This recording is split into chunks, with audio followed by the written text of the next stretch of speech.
Друзья, сегодня приготовим тутманик. Не знаете, что это такое? Сейчас я вам расскажу. Это болгарский традиционный соленый пирог. Ну или по-другому можно просто называть хлеб с брынзой. Он очень популярнее в деревенской кухне. Тутманик получается очень мягкий, воздушный, ну и конечно же ароматный, такой как я, болгарский перчик. Сегодня мы его приготовим вместе с вами. Если вы готовы, ну и, конечно, вас заинтриговало, как всегда, следите за руками, а мы поехали! Первое, что я хочу сделать, это, конечно, вам похвастаться со своей тарелочки. Кстати, это ручная работа, мне делали в Украине, и мне она очень нравится. И я думаю, что для кадра просто получится шик. Теперь, по поводу рецепта. Делаем тесто. Нам нужно смешать теплое коровье молоко. Теплое, чтобы быстрее наши дрожжи просто начали активироваться. Туда сахар и наши дрожжи добавляем. И все это хорошо размешиваем, пока дрожжи не растворятся. Все растворилось. Теперь мы добавляем киселое молоко. Если у вас нету киселого молока, вы можете взять кефир или греческий йогурт. Получится тоже очень вкусно. Добавляем. К этому всего мы добавляем обычное растительное масло. Ну и доводим до однородной консистенции. Все размешали. И теперь нам нужно добавить двух яиц. Прямо сюда. Размешали абсолютно во все. Мы получили однородную консистенцию. И теперь нам нужно добавить муку. Но самое главное, это, конечно же, ее просеять. И сюда нам нужно добавить щепоточку соли. Это для баланса вкуса. И все это перемешиваем. И создаем такое хорошее, мягкое, гладкое тесто. Итак, наше тесто уже готово. Посмотрите, какое оно мягкое. Оно придавливается под давлением моим пальцем. Теперь нам нужно чуть-чуть олейкой смазать наша формочка, буквально чуть-чуть. И его оставить туда на 15-20 минут. Мы не будем его оставлять, чтобы оно поднялось. В моменте, в котором мы его оставим, чтобы оно релакснуло, вот этого стресса, который мы ему сейчас сделали, нам нужно растопить сливочное масло, потому что после этого мы уже будем собирать наш тутманик. Наше тесто уже отдохнуло. Да, я забыла вам сказать, что нужно его накрыть, чтобы не было прикосновения с воздухом и оно как бы не стало сухое. Корочка, чтобы не получилось. Вот как оно выглядит сейчас. И теперь нам нужно его вытащить отсюда. Потаскивайся. Опа. Готово. Теперь нам нужно его разделить на 4 части. Ну, приблизительно ровно. Чпунг. Чпунг. Одна часть. И тут еще на 2 части. Оп, оп, оп. Так, у нас есть 4 части, приблизительно ровные. И теперь нам нужно сделать кружочки. Вот наши 4 кружочка. Теперь оставляем 3 кружочка чуть-чуть дальше. Это у нас идет на заднем плане. Оно нам уже не нужно. Чуть-чуть маслечком. Вот так покрываем наш стол. Ручки наши.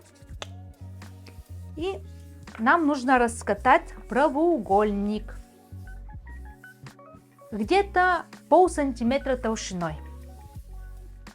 Поэтому мы вооружаемся скалочкой и начинаем потихонечку это все делать.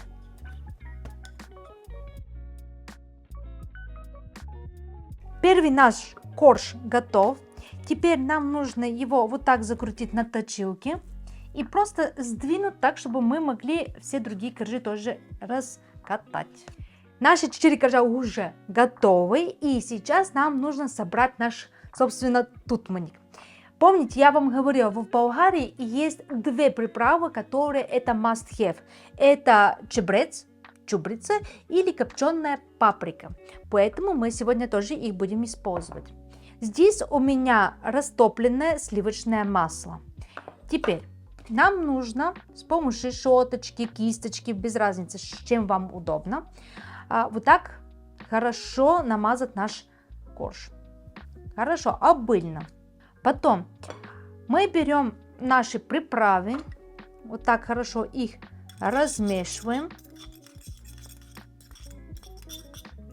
И вот так по чуть-чуть мы их присыпаем.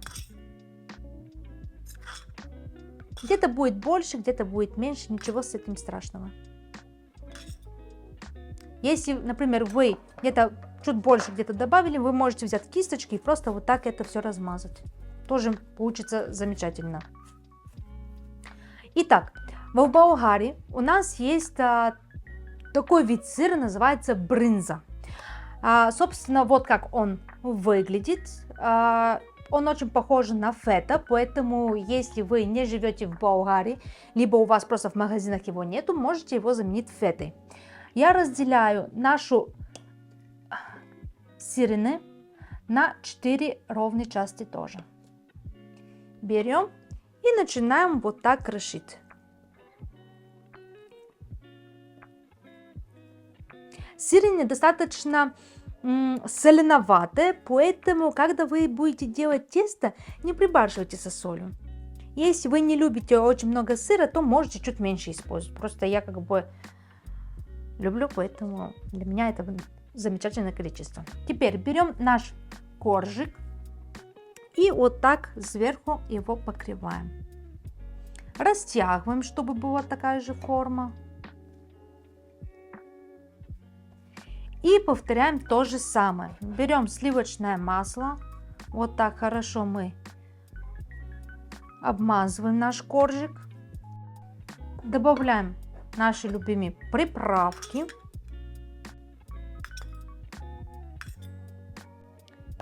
Ну и, собственно, брынзу.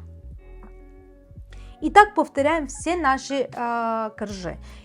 Верхний корж мы не трогаем, он должен остаться чистым. Наш тутманик практически уже на финальном этапе. Теперь берем скалочку и так начинаем чуть-чуть его раскатывать, когда все вместе внутри.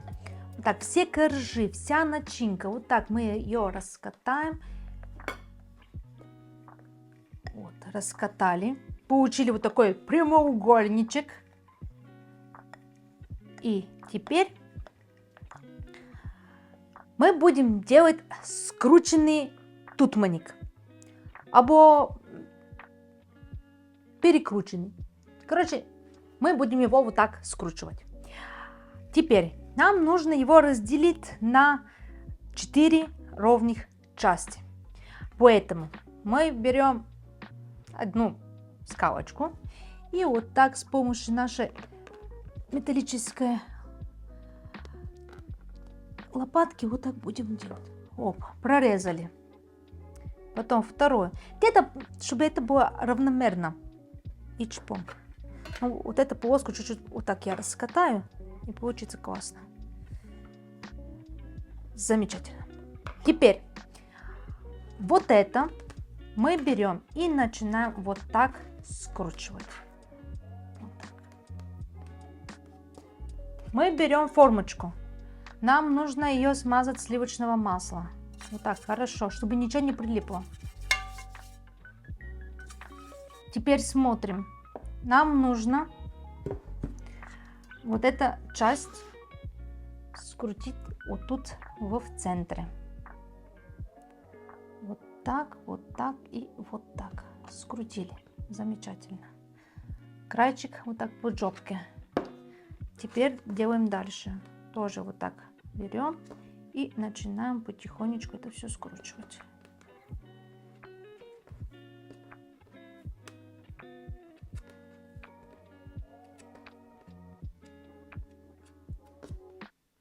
Скрутили и обратно в нашу мисочку.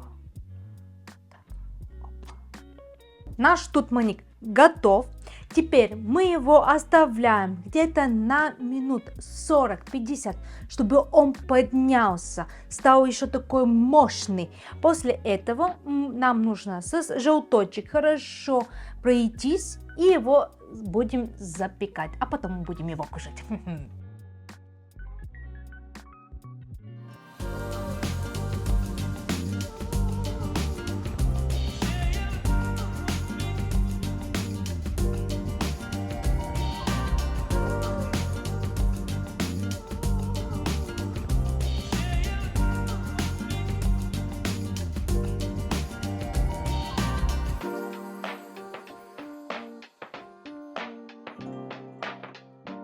Наш тутманик наконец-то готов. И, ребята, еле-еле мы выдержали это все время, потому что, когда он начал выпекаться, запах на кухне просто был...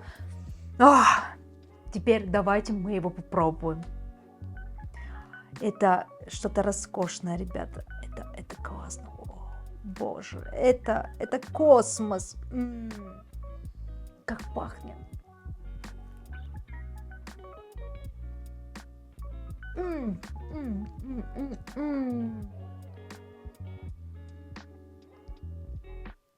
Очень вкусно. Попадается брынза, дает такая зеленоватая нотка, копченая паприка, чубрица. Это просто там улет в космосе. Классно. Если вы... посмотрите, какой он мягкий. Смотрите просто. Он как пушинка. Кстати, он похож на чем-то на пампушку. Только это вкуснее. Ну, потому что здесь есть брынза, есть приправы, а пампушки типа без этого. Ну, чеснок сверху. Поэтому, если вы любите такие виды хлеба, сделайте, это реально очень вкусно. Если вам понравился сегодняшний рецепт, ставьте лайки, подпишитесь на наш канал и до новых вкусных встреч, ребята. Пока!